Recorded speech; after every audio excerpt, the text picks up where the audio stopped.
Hey RCC, welcome to the Fireside Chat. For those of you I haven't had the pleasure to meet, my name is Kearns, and I have the distinct honor of being the president here at Riverton Country Club. First and foremost, I want to make sure that you and your family are healthy and staying safe during these crazy times we're going through.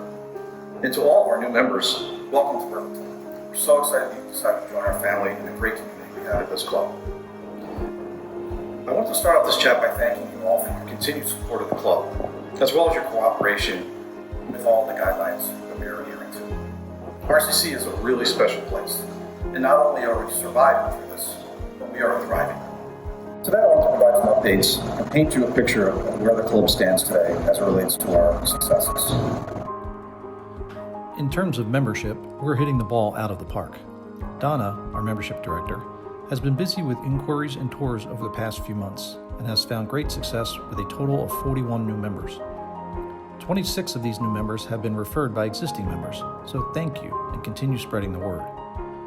We're up 9 full golf memberships and 9 intermediate golf memberships since April 1st. This, coupled with the abundance of serious golfers who have joined in recent months, can be attributed to the upgrades we have made to our course.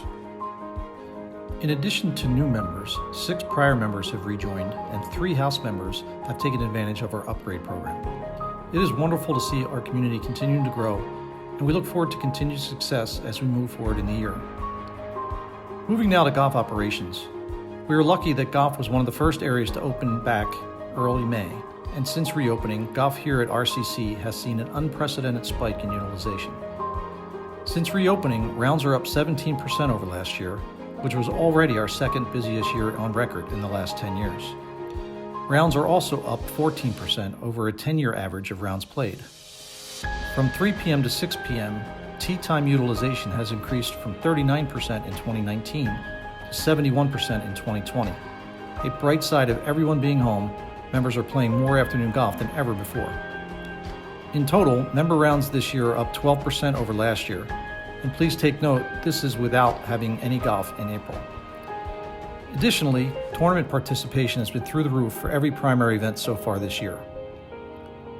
Similarly, within food and beverage, RCC has seen great success over these past few months, especially when taken into consideration we were limited to takeout dining for 2 months and just reopened our indoor dining. Some items of note: our dining program underwent a full program analysis by our food and beverage team, the results of which produced completely redeveloped menu concepts, reimagined events, and significant enhancements to our wine locker program, among other things. Additionally, we increased our poolside service offerings to provide more variety and convenience for our members. Pool dining usage is at an all-time high, which was a deciding factor in extending our pool hours into September. Throughout the past several months, they have rolled out successful programs including a variety of takeout offerings, pop-up specials, the Riverton Market, and other food deliveries, virtual wine dinners, and even cooking and cocktail lessons. Our food and beverage team continues to be diligent and enthusiastic in finding ways to be creative in both front of the house and back of the house operations, and we are thrilled that indoor dining has finally made its long-awaited comeback.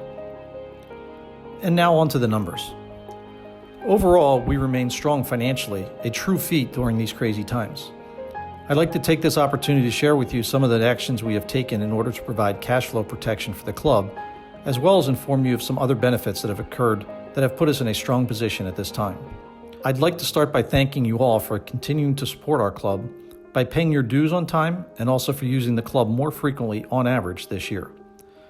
Joe Mendez, our GM, has done a great job of controlling staffing levels since he began his tenure here, but most importantly in March, when the club was required to shut down most of its operations. We did not staff up for the season until golf was able to resume.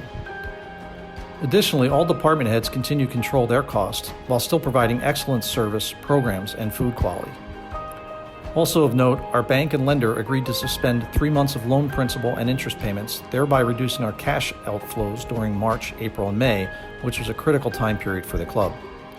And finally, we were able to take advantage of some of the federal assistance programs made available to us as part of the COVID crisis support since about April. Please keep in mind that a country club exists for its members and operates a bar, restaurant, a beautiful and challenging golf course, bowling alley, pool, and tennis courts, but all of these wonderful amenities run at a loss. What fills that gap, you may wonder? It's your member dues.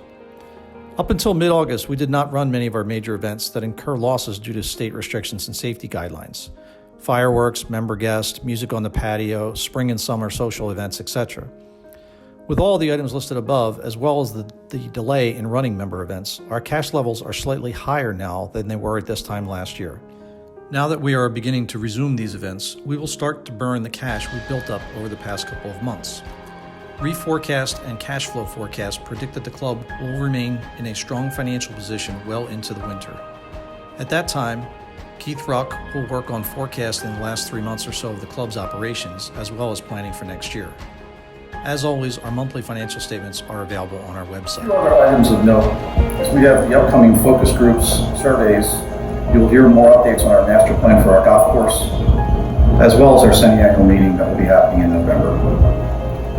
Let me close by saying RCC is soaring because of your continued support and usage of our club and this very, very special group of people we call our RCC family.